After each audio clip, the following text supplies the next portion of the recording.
This episode is proudly supported by Pepe Sayer Australian Cultured Butter. At Pepe Sayer, we focus on quality. So if someone comes into your restaurant and they see you're using Pepe Sayer, they know immediately that that is a quality product you've got in front of you on the table. And that comes from a decade of just doing quality butter day after day. For more information, go to pepesayer.com.au. I'd like to acknowledge Australia's First Nation people as the traditional custodians of the land, and for this episode in particular, the Wiradjuri Nation. I pay my respects to their elders past, present and emerging.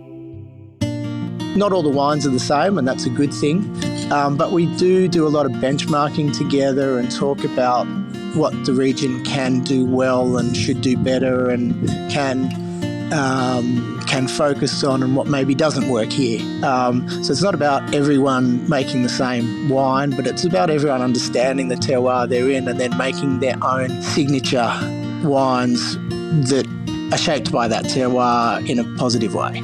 This is Over a Glass. I'm Shanteh Wale. Peter Logan has never kowtowed to others' will. He followed his nose and taste, which has landed him in the Central Ranges of New South Wales, telling his own unique tale of adventure. Logan Wines is the first cellar door you'll see as you drive from Sydney, and it sets the scene for quality and pedigree in the region of Mudgee. Hi Peter, thanks for joining me. Hi Shanteh, pleasure to be here. It's so lovely to finally talk to you. I've long been a fan of your wines. Tell me a little bit about your ever first memory of wine. Well, my first ever memory of wine, I was born in 1969, so I don't remember the 60s, but I do remember the heyday of the goon bag with my parents' parties, being down, particularly down. I remember they'd always have barbecues, picnics down at Shelley Beach at Manly, where I lived in Northbridge, not in Sydney, sorry, I lived in Sydney, and they'd always go down to Shelley Beach for family picnics, and then I remember they'd have a goon bag of cooler bar or something, and that'd get finished, and then we would as the kids, we would then inflate it, blow it up, and then play footy with it. So that's probably and a little bit would come out when of that nozzle when you would blow it up, and that's probably my earliest taste of wine, I guess. All the fruit flavours. Yeah, that's right, all the fruit flavours. I think they were all made out of sweet Riesling and stuff. Sweet Semillon even, I think, in those days, and maybe a bit of sweet Riesling. Yeah, maybe a bit of Colombard in there as well. Probably, yeah. I'd like to say, well, it's only up from there, but that's a pretty nice memory because you're associated with family and being outdoors and playing footy, so it's a pretty good first memory, isn't it? It is, and a great Aussie invention, the goon bag. So, yes, it is a good memory. Although I think the quality of the wine went up from there. Yes, yeah, it's a good platform to lay down some memories, but only for quality going upwards. Now, you studied biology and chemistry. Have you always been interested in the kind of sciences?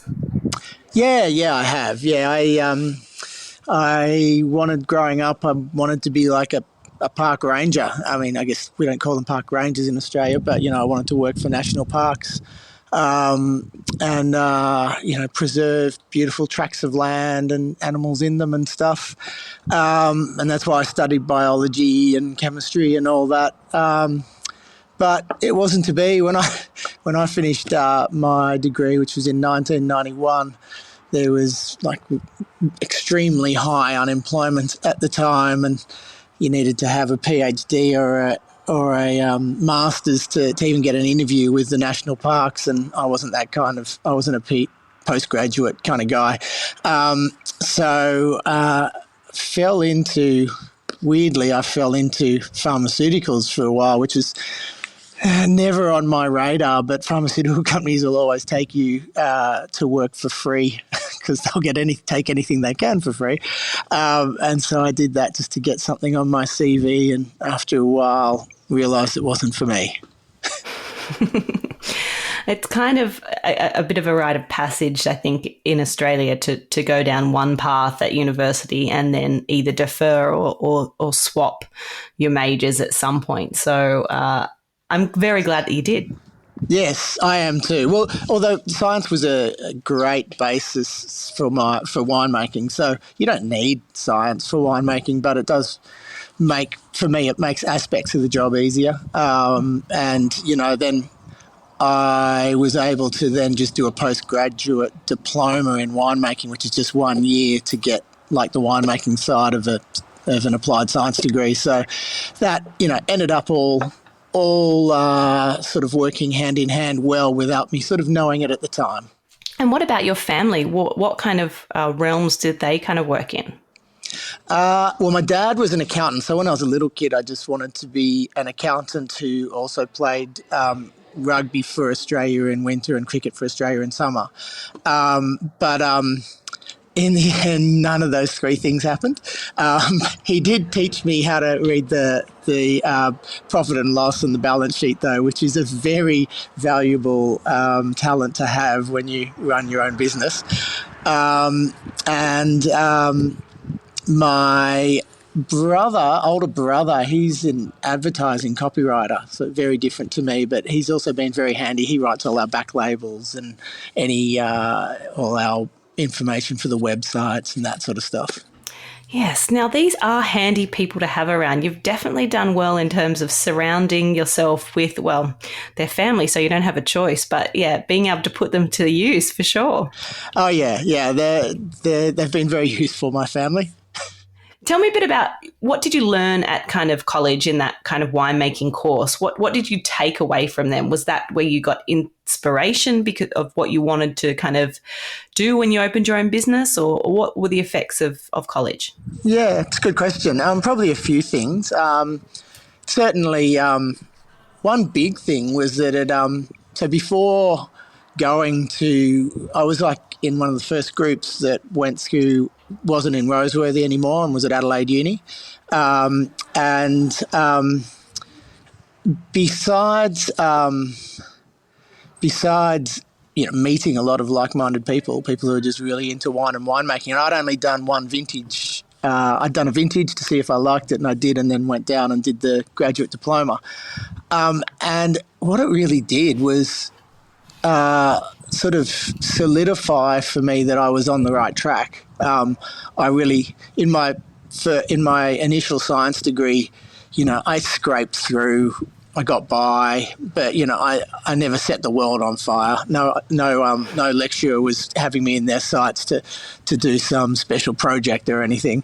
But I got through. But when I studied the winemaking graduate diploma, I just found it a breeze. I found it so easy, and for me, no study had ever been that easy for me in the past, which made me realise that I was doing the right thing. I had an aptitude for it and a love for it, and it all made sense to me. So that was probably the biggest thing it did. Of course, I learnt a lot as well. That from business side of it to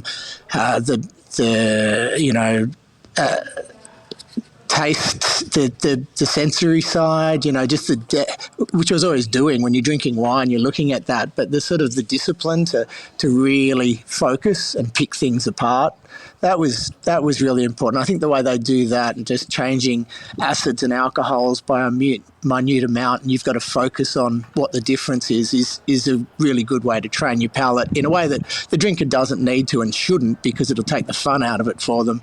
But the winemaker does need to know that. So that was very handy. Of course, all the science side of it was, really important too. So, and really, all the people you meet there who you will meet again later in life and help each other out and that sort of stuff.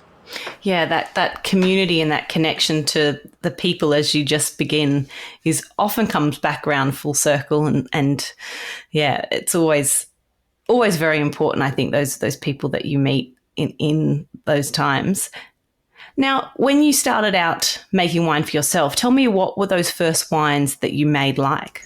Well, the first wine I made was actually at uni, and it was our university wine, and I made it with Ben Kane, who's now with his wife Sarah, the owner of Duke's Vineyard in Great Southern, and Paul Smith, who has been winemaker at Wirra Wirra and a lot of places, somewhere in McLaren Vale at the moment, but I'm not sure where. And the three of us made absolutely terrible wine. We made a Semillon that we tried to make in a hunter style, and we picked it far too early and didn't really know what we were doing with it, and it turned into battery acid pretty well. And we made a Shiraz that really we got a bad bacterial thing going on with it. We were a bit sort of loosey-goosey in our approach to it. But we all three of us learnt from that, and we went on to, we didn't drink much of those wines, but we went on to make much better wine respectively in our three careers.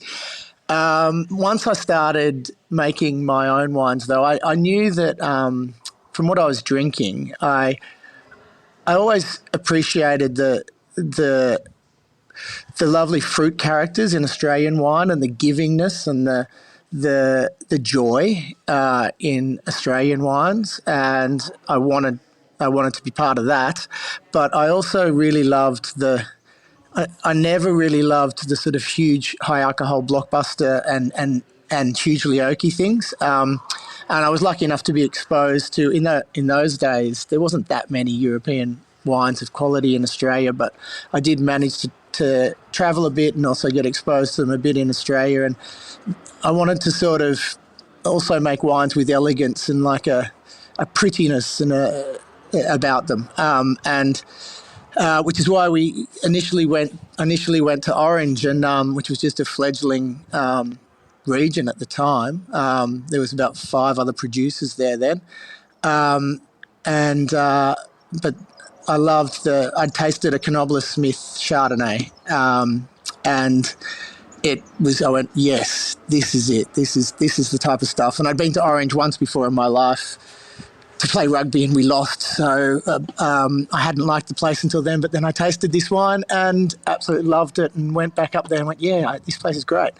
And so, it's a place where it's very high altitude, 1,000 metres above sea level, a lot of the grapes are. So very cool, but extremely sunny, being in the central west of New South Wales, and most of the weather comes from the west, pretty well all of it. It was desert for days. So you've got so much sunshine to ripen the grapes fully in most years, but such cool, slow ripening of them that it just seemed like a wonderful, unique, and an extinct volcano, a wonderful, unique terroir for me to be part of. That's awesome. I mean, it is a beautiful space, and like you said, and Knobbler Smith's had such a wonderful history. I'm glad that you mentioned them. But you decided to settle on the Central Ranges, knowing that great wine could be produced there. But then you went and planted Tempranillo and Pinot Gris and Gewürztraminer, which weren't necessarily what those regions were known for. Why that mindset? Look,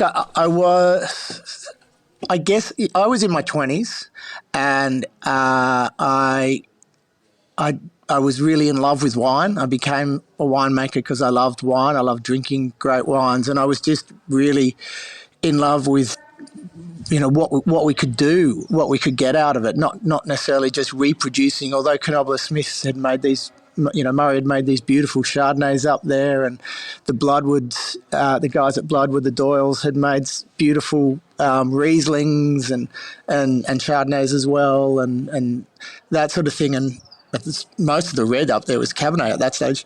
I thought in a place like this, the world of wine is so rich. There's a lot more that we could do well here. And so, got very interested in seeing, and being in my 20s, sort of thought, a vintage where we were harvesting something different every day for months is kind of fine. But, now that I'm in my 50s, it's a lot of work. They all the wines worked in some way, and so we've still got we haven't thrown a variety out completely yet. Although our plantings of Merlot and Cabernet have certainly diminished. They're still there, and they're still the Merlot actually now Mudgee, our Merlot in Mudgee is one of my favourite batches of our wines, of our grapes every year. It's just also got very poor sales because Merlot's just doesn't have a great reputation. So I get sad whenever we graft over or do something or plant one of the Mudgee Merlot blocks because it has given me so much joy over the years. But you've got to be pragmatic too. And also, I do get happy, then putting Grenache in or something like that too, which is also going to make me happy. Well, I actually think, some of those medium-bodied structural reds work really beautifully in Mudgee. And like you said, it's a spot where you can get really lovely ripeness, but some body as well. So I can understand why you can get a little sad. And Merlot does suffer from that little kind of sad sack reputation, but there's some beautiful Merlots made, and I've had some of yours. And so I think it's nice to keep a little bit of it alive. We are definitely. But we're also planting a lot of other stuff here in Mudgee. So Mudgee's more 600 metres and just below 600 metres altitude. So still high, but not as high as Orange. And still the same amount of sunshine, huge diurnal temperature ranges, more warmth, about equal amount as cold as Orange, but more warmth, so big diurnal temperature range, and then really gravelly soils with lots of like red loam soils with a lot of ironstone and quartz gravels through them, so really interesting good terroir of its own. And so we're doing more plantings here too. I mean, you mentioned Tempranillo, that's largely been here in Mudgee. Also the Grenache we've planted is here in Mudgee, but also looking at planting some things like Frappato here and Verdicchio and things like that. I think a lot of Mudgee's history has been based on history largely. So there's been a lot of Cabernet and very oaky extracted reds being made here, as well as it was the forefront of Italian winemaking or varieties in Australia with the Barbera and the Sangiovese and the many other varieties that were planted here back in the 60s. But most people sort of know it for tannic Shiraz and Cab. And the Shirazes particularly can be sensational, but I think when they're treated with a lighter hand and because we know we get plenty of tannin here, so at Logan what we do is try to build texture around those tannins and not over extract them and do a bit of whole bunch in there with it, because if you can do that and release all the beautiful red and dark and blue, there's sort of red, black and blue fruits all in the spectrum of the Shiraz here, plus a whole lot of spices and a lot of earthiness and licorice and graphite and all that. So and tobacco, so if you can let them sing through and not swamp them with too much oak and not extract too much tannin, you have these beautiful Shirazes that are actually medium-bodied. And that's what we're pushing here, and other varieties that sort of do a similar thing, and even lighter ones. We're looking at planting Frappato here, as sort of to be at the particularly light end of the spectrum for this region.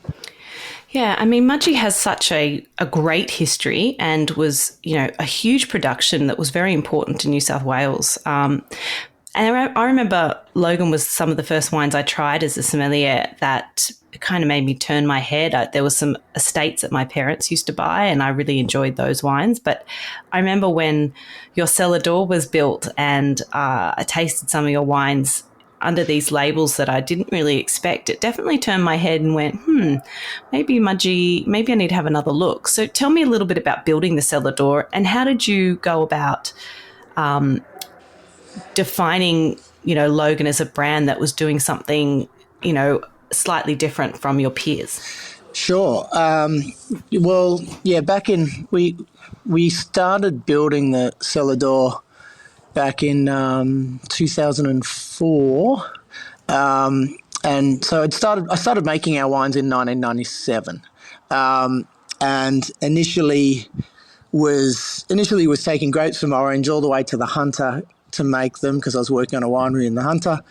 It's too far to go between the two. So then when this big winery got built at Apple Tree Flat in Mudgee here by Simon Gilbert as part of a public company, I went and got a job there so I could be closer to the grapes in Orange, and just fell in love with the area here in Mudgee. And actually, it's a nice story. My dad, who lived in the city all my life, but actually grew up in Bathurst and was a country boy and loved the country. He came out to visit me after I'd done a night shift working on the winery at Apple Tree Flat for Simon Gilbert, and he bought me out a bacon and egg roll and a coffee, and we sat there on the hill eating it, and he said, what do you reckon of that bit of land there, that hillside next door? Could you grow grapes on that? I said, oh yeah, that's a really good hillside for grapes. He said, oh good, because I bought it in the pub last night. And he'd gone to the pub to watch some rugby, and as he did, he'd talk to anyone, and he started just talking to this guy. He turned out to be the guy who owned this block next door, and they had a handshake agreement and followed through, and we've been here ever since. And so we then planted some Shiraz and Merlot initially. Now it's also got Tempranillo and Grenache on it. And we set about building our cellar door. Well, building a wine storage shed first, and then cellar door. And at the time, all the cellar doors in Mudgee were all quite, I guess you'd say, agricultural. They were very small buildings, open sometimes.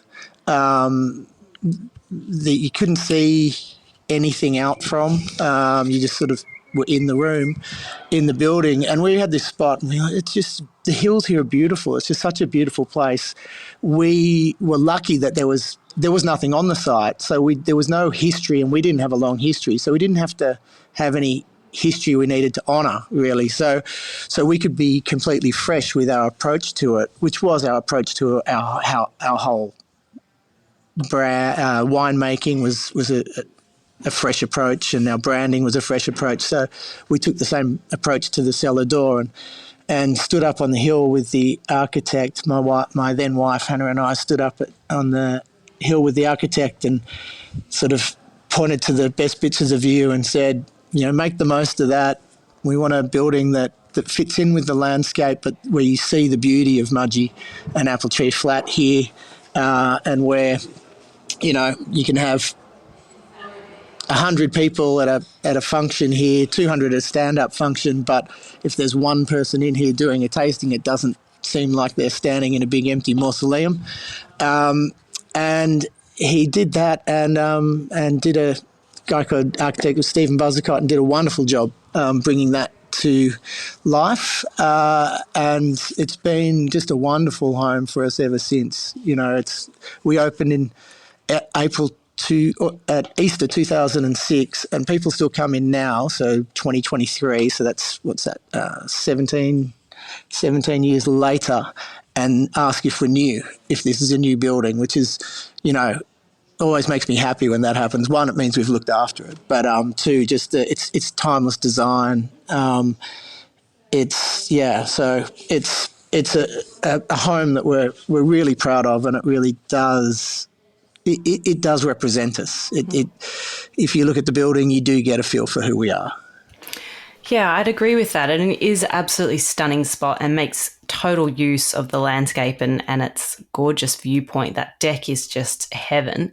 What I love also about what I think Logan has done really well is that because of your energy and vibrancy, through your wines and what you do, it gives you a point of difference with the other wines as well. And what made me turn my head back to Mudgee, and then I would look at Huntington Estate and Craigmore wines that I grew up with that I really have a special place in my heart, and it made me want to revisit those wines too. So now when someone heads out to Mudgee, I say, you must visit Huntington. You must head out to Logan for a meal and taste their wines. And it really, it gives you such a nice spectrum. There's something for everybody there. And it's really important that we just have lots of points of difference that celebrate all the different, stylistic differences of each winery. And there's just so much happening, and it's really exciting. Yeah, I'd agree with that. Definitely. We recommend other wineries a lot. We're the first one as you come into town, so a lot of people ask us for guidance on what's in town, and the history of things like Huntington and Craigmore is one thing, and that's a wonderful thing.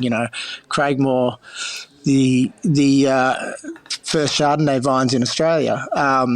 The Tyrrells won't agree with that, but it's true. And the wonderful wines that have come out of Huntington since, the 60s.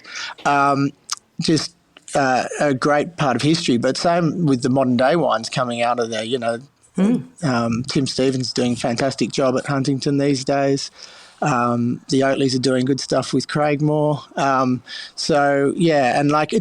one thing about Orange is it's a really collegiate region. I really like that about it, that all the winemakers do get on with each other and help each other out. Like just yesterday, I had lunch it was John Francois, who's the winemaker at Skimstone, which is one of our neighbours here. I had lunch there with him, and Jacob Steen, who's the owner of Robert Steen Wines, and Sarah Yates, who's one of the family from the Yates wines. So we all get together and help each other out and recommend each other. And not all the wines are the same, and that's a good thing. But we do a lot of benchmarking together and talk about what the region can do well and should do better, and can focus on, and what maybe doesn't work here. So it's not about everyone making the same wine, but it's about everyone understanding the terroir they're in and then making their own signature wines that use that terroir, are shaped by that terroir in a positive way. Yeah, I think Mudgee's a place that you have to visit. It has one of the most authentic senses of true hospitality, I think. The people are the salt of the earth and really genuinely happy that you're visiting. I've had a couple of great nights at pubs where I've got to chat to locals, and, one thing's led to another, and next minute you've made a best friend. But I also did go out to the Galgong races at one time, and that was an awakening. That was truly something else. I mean, I remember trampling through the mud and watching these women in these 4-inch heels, staggering through these cowpats, and they were dressed up to the nines, and I was so impressed. It was freezing. I was like, my gosh, but they were out, and they were out for a good time, and it was awesome. Yeah, there's not that many excuses to dress up like that. You got to do it. Absolutely. So much commitment. Yeah. I want to briefly touch on your range, because you have 5 ranges of wines. They're all really cleverly marketed because they all have a real point of difference. There's something in them for everyone. Can you briefly just run us through them? Yeah, sure. Should I start at the bottom or the top? Why don't I'll start at the bottom and work the way up. So we've got our Apple Tree Flat range. By bottom, I mean price point. So that's our entry level price point, and it's largely fruit from around the Mudgee region here. Hence, it's called Apple Tree Flat. But sometimes some of our orange fruit makes it into it for one reason or another. Usually to do with yield, what we're really trying to do there, and why we did it originally, was, we started that range back in, about the year 2003 or something, or 4.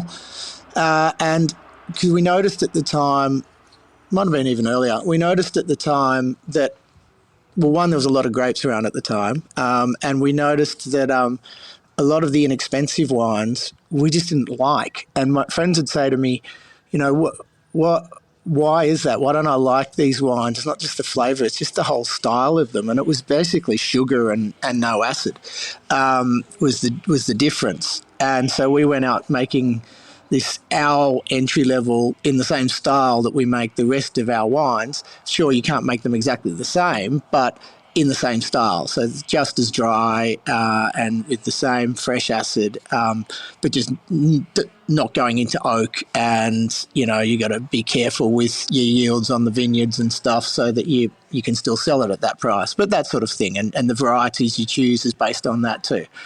And then so there's lovely, there's aromatic whites, there's Chardonnay, and there's Shiraz and Merlot. So more your standard varieties. And then you move up to our Wimala range, which has always been probably, I guess it's been our most successful range in every market we sell in. It seems to hit. We designed the label originally because I was making the wines basically in my mind. They were to be sort of by the glass in bistro type places, and so the label is this. We actually took an old style sake label into the designers, which has, you know, big graphic black on the black Japanese print on white background. And that was the inspiration for this little white black birds on this white background. And the idea was that it was a simple but timeless label that looked expensive on the table, but the wine isn't super expensive. But is at a price where, you know, it can still be by the glass in inexpensive restaurants. But has really good quality wine in it and is and interesting. So Gewürztraminer, Riesling that's on the sort of the upper level of German Trocken rating, Pinot Noir at a price that most Pinot Noir doesn't taste like Pinot Noir, Shiraz Viognier, Tempranillo, things like that. And then you've got above that, you've got our Logan range, which is just I forget to call the estate range. We call it the embroidery range because all the labels are embroidered. And that is our original range. When we started back in 1997 with just the grapes in orange before we were in Mudgee, that was our core range there. And so we've just stuck with that as it is. And they're really orange heroes, really. Sauvignon Blanc, which I think orange does wonderfully. Chardonnay, which most people think it does wonderfully. Pinot Noir, Shiraz, Cab Merlot, and a Rosé. And I guess the sparkling sort of in that range. It sits in that range. So really, orange classic, orange heroes done really well. And then we've got our Clementine range, which is our newest range. Clementine is my now 9-year-old daughter. And luckily I've only got one child, so I can name a range of wines after her. Be a bit awkward if I had more, or we'd have a lot more ranges. And it's, I guess, I don't like the word natural, I guess, or even orange for natural wines. I guess I use amber.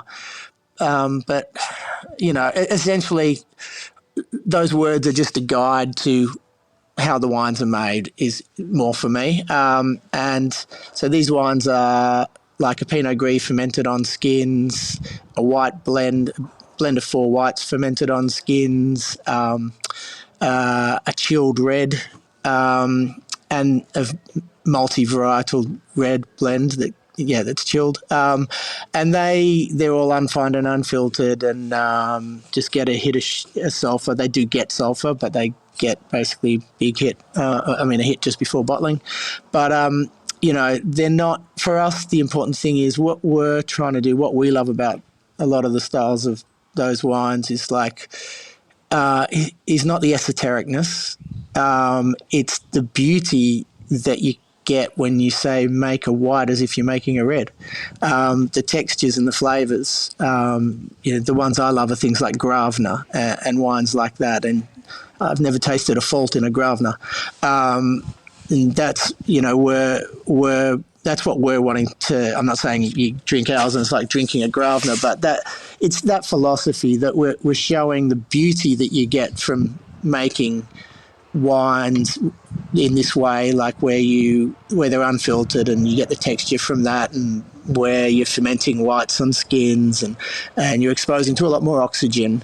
But for us, if there's any Brettanomyces, if there's any mousy taint, if there's noticeable volatile acidity, then we've got it wrong, and you won't taste them in our wines. And then our top range is called Ridge of Tears. Just been re-released. We had it for years. It was just a Shiraz from our orange vineyards and a Shiraz from our Mudgee vineyards, showing the terroir difference. I loved that, but it was hard. We've been, particularly since my current winemaking partner, Chris Jessup, has come on board, we've really been premiumising our Riesling offering, and really wanted to put a Riesling up at that level and a Chardonnay. And so we decided to change what Ridge of Tears was about, and it's no longer just a Shiraz from Orange and a Shiraz from Mudgee.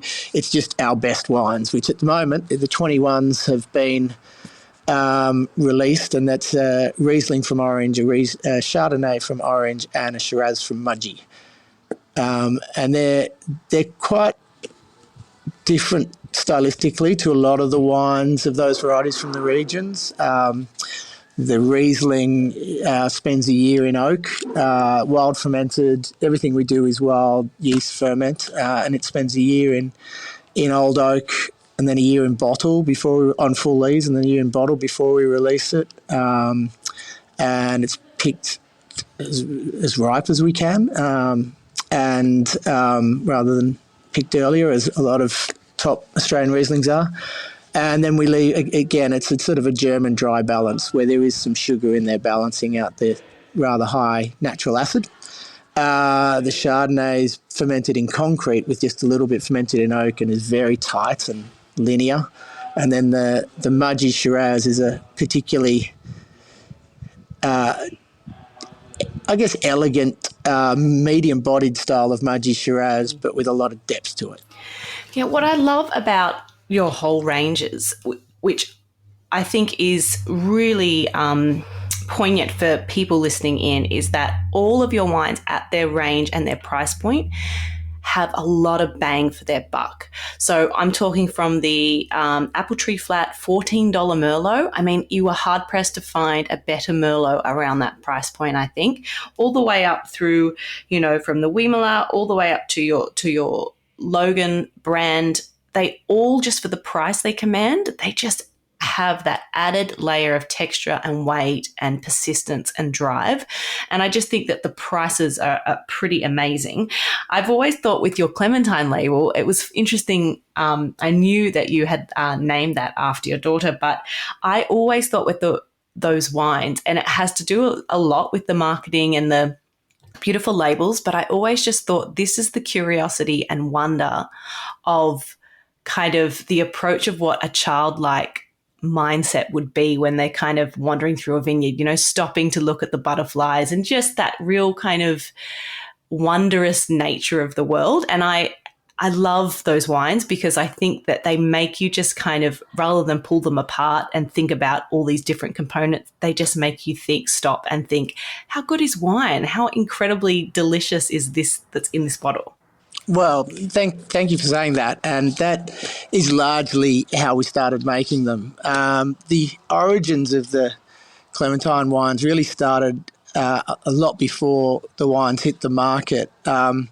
Basically, before back in 2012, it was 2011, I think. 2011, 2012, my winemaking partner I had with us here then was Duncan Lloyd, who has now gone back to his family winery, Corriol, and has Corriol and Dune down there. But Dunk spent 6 years up here with us, and I think I learnt as much from him as he learnt from me. And we were sitting around chatting one day. I think we were having a glass of Pinot Noir and talking about how everyone tries to make their Pinot Noir the most complex wine they have, yet their Pinot Gris, they just sort of crush, throw the skins away, ferment it quickly, bang it in bottle and bang it out. And we were talking about how there was only one genetic mutation different between Pinot Noir and Pinot Gris. So it was just before vintage, and we went, well, let's ferment some Pinot Gris as if it's Pinot Noir this year and see what happens. And we've always done a lot of experiments, and it's a good thing about having a tiered system where you've got wines at different price points, that you do some sort of approach that you haven't done before with 1 ton of fruit, and if it works, it's great.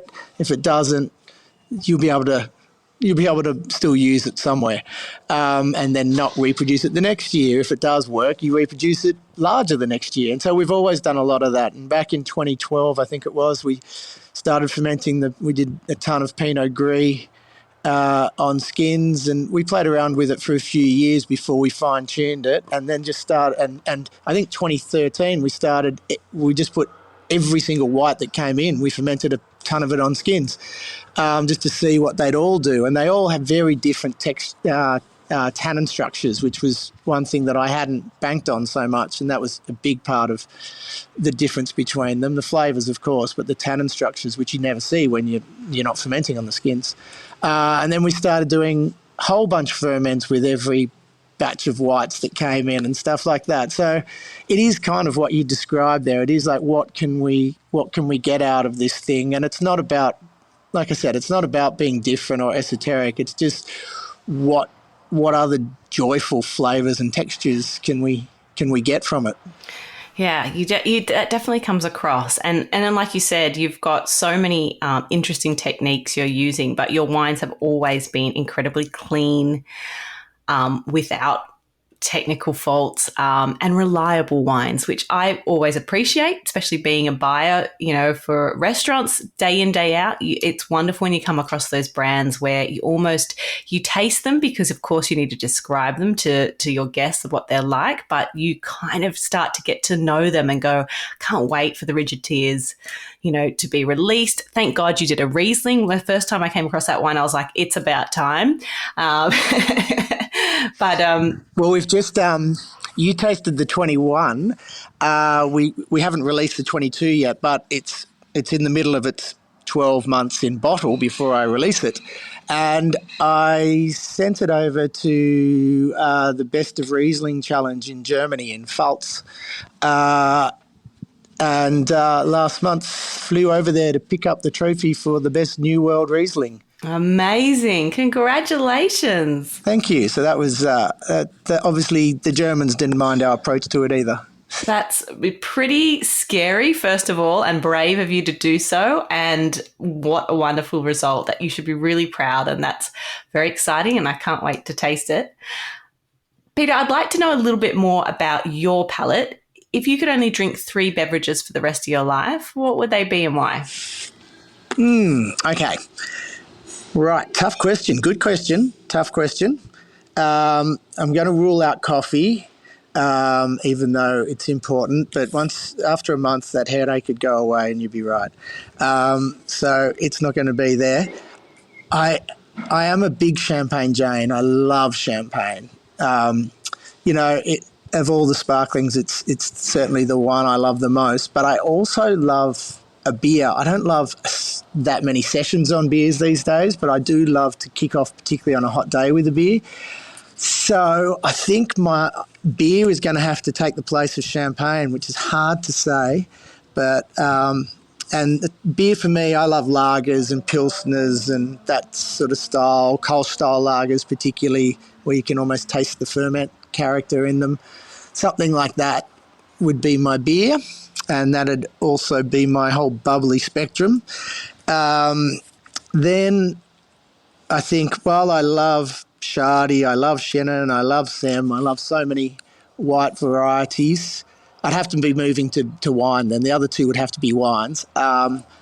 So if it's going to be the rest of my life, Well, I do love gin and things. It'd have to be wine. And I think I'd have to go for the white. It'd have to be a German-style Riesling. Doesn't have to be from Germany, but that sort of style of Riesling.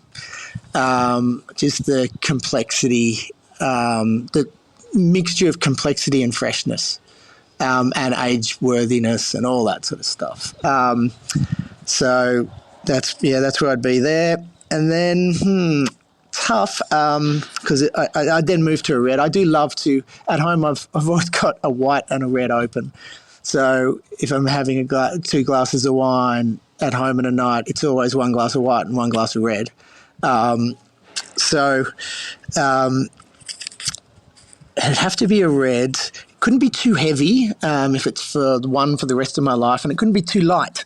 So while I love things like Mourvedre and I love Touriga Nacional and I love light things like Pinot Noir and I love all that, Nebbiolo could sort of work in the middle, but I think we've just planted Grenache here in Mudgee for a reason, and that's because I do really love Grenache as that fruity, medium-bodied option in there that just has so much joy, but you can also get lovely textures as well. So I'll go with the Grenache. I agree with you in terms of it kind of ticks all the boxes. It's going to work kind of on whatever day you kind of feel. So it's a wine that, it has lots of occasion to it, and you can still drink it on its own too. I like that. Well, 3 awesome choices, and I wouldn't really have thought anything else from you, to be quite honest. So it's been such a pleasure chatting, getting to know you a little bit more and hearing from you. I've long been a fan, will stay a fan of your wines. And I'm also hearing on the grapevine that you are opening another cellar door out in Orange. Actually, yes. So we've had our one in Mudgee, as I mentioned, since 2006. We actually opened last Friday, finally, a cellar door on the Cargo Road in Orange. It's the closest cellar door to town in Orange. And it's we've just been doing a bit of work on it and it's looking beautiful. It's not a big building, but and it's got like the one in Mudgee, it's a lot about the outside area, but like the one in Mudgee, it's also a lovely architecturally designed building. So if anyone's ever in the Orange region and looking for a glass of wine or to fill the boot, just head just a couple of minutes out of town on the Cargo Road and you'll see our Logan cellar door there. I love that theme. The closest is you're heading from Sydney and now from Orange. So that's a very strategic manoeuvre and a very, very good idea. Yeah, there's location, right? So they say. Thank you so much, Peter. It's been a pleasure to have you on the podcast. I look forward to our paths crossing again, and thank you for your time today. Thank you very much, Shanteh. I agree with that. I would love to see you again.